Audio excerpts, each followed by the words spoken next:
온 이스라엘의 제사장들과 레위 사람들이 그들의 모든 지방에서부터 르호보암에게 돌아오되 레위 사람들이 자기들의 마을들과 산업을 떠나 유다와 예루살렘에 이르렀으니 이는 여로보암과 그의 아들들이 그들을 해임하여 여호와께 제사장의 직분을 행하지 못하게 하고 여로보암이 여러 산당과 순념소 우상과 자기가 만든 송아지 우상을 위하여 친히 제사장들을 세움이라. 이스라엘 모든 지파 중에 마음을 굳게 하여 이스라엘의 하나님 여호와를 찾는 자들이 레위 사람들을 따라 예루살렘에 이르러 그들의 조상들의 하나님 여호와께 제사하고자 한지라.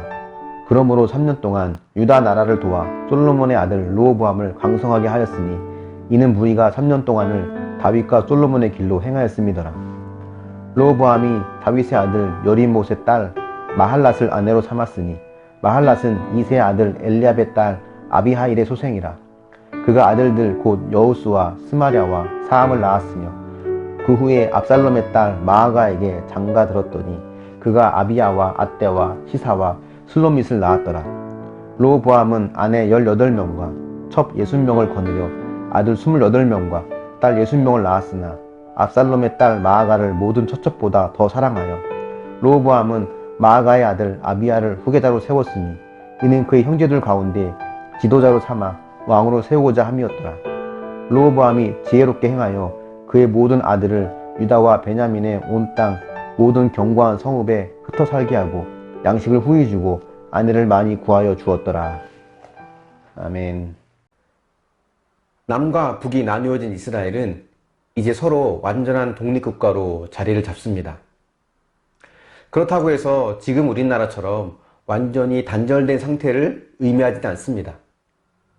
서로 교류도 하고 또 자유롭게 왕래가 가능했습니다. 오늘 본문에 보면 북이스라엘의 제사장들과 레위인들 그리고 여호와를 찾는 일반 백성들이 대거 예루살렘으로 내려왔다고 합니다. 그 이유는 여로보암이 여러 산당과 우상들을 만들고 제사장도 자기 마음대로 세웠기 때문인데요. 신앙의 자유를 찾아서 남쪽으로 내려온 것입니다. 여로보암 왕이 왜 그런 종교 정책을 펼쳤을까요? 열왕기서를 보면 백성들이 예루살렘으로 예배를 드리러 갔다가 거기에 머물게 될까봐 못 내려가게 하기 위해서 베델과 단에 금송아지 우상을 세우고 제사장도 임의로 세웠다고 합니다. 여로보암 입장에서 보면 나름 이유가 있었던 것입니다. 국가를 위해서 어쩔 수 없는 선택이었다라고 생각을 하는 것입니다. 정말 국가를 위한 선택이었을까요? 그렇지 않죠. 정말 국가를 위한 선택은 백성들을 하나님의 뜻대로 잘 인도하는 것입니다. 국가를 위한 선택이라고는 하지만 결국은 자기 욕심을 위한 선택이었던 겁니다. 이런 여로보암을 보면 저 역시 여로보암과 같지 않을까 하는 두려운 마음이 생깁니다. 교회를 위한 것이라고 하고 구원을 위한 것이라고 하지만 사실 내 마음대로 내 감정대로 하고 있지는 않을까 이런 염려가 됩니다. 오늘날 교회들의 분열, 다툼을 보면 다들 하나같이 교회를 위한 거라고 그러고 하나님을 위한 것이라고 말을 합니다. 정말 그럴까요? 하나님은 절대 속지 않으시는 분이죠. 결국은 욕심이 죄를 낳고 죄는 장성해서 사망을 낳기 때문에 우리는 말씀을 통해 내 안에 욕심을 발견할 수 있어야 합니다. 여로보암이 우리처럼 큐티를 했다면 아마 다른 선택을 했을 겁니다.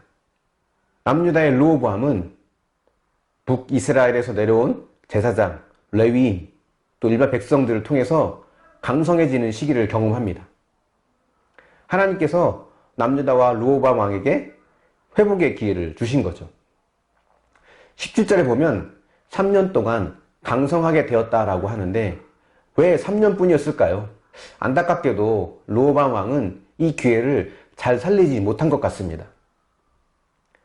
18절부터 르호보암의 가족이 많다는 것을 보여주는데 이것은 한편으로는 하나님께서 3년간 복을 주셨다는 것을 의미하기도 합니다.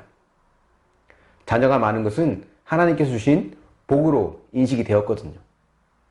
하지만 동시에 어두운 면을 보여주고 있습니다. 하나님께서 왕에게 하지 말라고 하신 것이 있죠. 그 중에 하나가 부인을 많이 두는 것이었습니다. 르호보암은 아내가 18명, 첩이 60명, 아들이 28명, 딸이 60명이라고 합니다. 르호보암 역시 여로보암과 마찬가지로 하나님의 말씀을 지키지 않은 거예요. 뿐만 아니라 22절을 보면 르호보암 왕은 압살롬의 딸 마아가를 더욱 사랑하여서 그의 아들을 장자가 아님에도 불구하고 후계자로 세웠습니다. 23절에서 그 자손들의 권력 싸움을 피하기 위해서 온 땅에 흩어져 살게 했다고 하지만 분명한 것은 르호보암은 신명기 21장 16절 17절의 말씀을 어긴 것입니다. 이런 모든 걸 종합해보면 결국 르호보암도 여로보암과 마찬가지로 욕심을 따라 행한 왕이라는 거예요. 성경을 보면 르호보암이 여로보암보다는 조금 더 나은 것 같습니다. 하지만 그것은 그가 선하거나 의로워서가 아니라 하나님께서 다윗과 맺은 언약 때문이라는 것을 기억해야 됩니다. 이것을 우리는 하나님의 은혜라고 말할 수 있는 거예요. 지금 여러분과 제가 겪고 있는 삶, 이 안에는 하나님의 은혜가 있습니다. 주님께서 때로는 내가 여로보암 같기도 하고 르호보암 같기도 한데 주님은 이런 나를 살리시기 위해서 십자가에서 죽으셨고 또 그분의 죽음으로 인해 우리에게 한없는 은혜가 부어진 것입니다. 이것을 알면 우리는 더 겸손해질 수밖에 없습니다. 누가 누구보다 더 나은지는 중요하지 않아요. 중요한 것은 지금 우리에게 하나님의 은혜가 있다는 것. 그 은혜가 아니면 우리는 결국 멸망당할 죄인에 불과하다는 것입니다. 그래서 우리는 그 은혜에 감사하고 그 은혜로 인해서 또 믿음의 길을 걸어갈 수 있는 우리 모두가 될 수 있기를 예수님의 이름으로 축원합니다. 묵상해 보십시오. 교회를 위한 거라고 하고 구원을 위한 거라고 하고 또 가정을 위한 것이라고 하지만 사실 내 욕심을 채우려고 했던 사건은 무엇이 있습니까? 내가 비난하고 손가락질하는 그 사람과 나는 하나님 보시기에 똑같은 죄인이라는 것을 인정할 수 있습니까?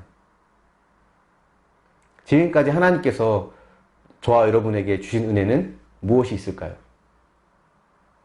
한번 이 묵상의 질문과 오늘 말씀을 기억하고 오늘 하루도 하나님이 기뻐하시는 믿음의 길을 걸어가는 저와 여러분이 되기를 축원합니다. 기도하겠습니다.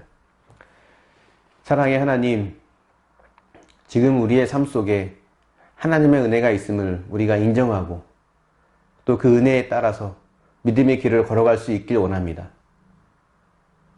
르호보암 왕이 여로보암보다 조금 더 나은 것처럼 보이지만 그 안에는 하나님께서 다윗과 맺은 언약이 있었음을 우리가 봅니다. 주님이 우리를 위해 십자가에서 죽어주신 그 은혜와 사랑이 있기에 우리가 하나님 앞에 설 수 있게 된 것을 하나님 고백합니다. 주님, 겸손한 믿음을 갖게 해주시고 누군가를 비난하고 정죄하고 판단하기보다 나 역시 그들과 다르지 않음을 인정하며 하나님 앞에 나의 죄를 돌아보며 회개하며 겸손하게 살아갈 수 있도록 도우시고 인도하여 주시기를 원합니다. 교회를 위한다고 하고 신앙을 위한 거라고 하지만 사실 내 욕심을 채우려고 했던 그런 모습은 있지 않았습니까? 혹 그런 모습이었다면 이런 우리를 불쌍히 여겨주시고 모든 걸 내려놓고 우리를 위해 십자가로 걸어가신 그 주님을 본받아 하나님의 뜻에 따라 순종할 수 있는 믿음의 길을 걸어갈 수 있도록 우리를 도우시고 인도하여 주시옵소서.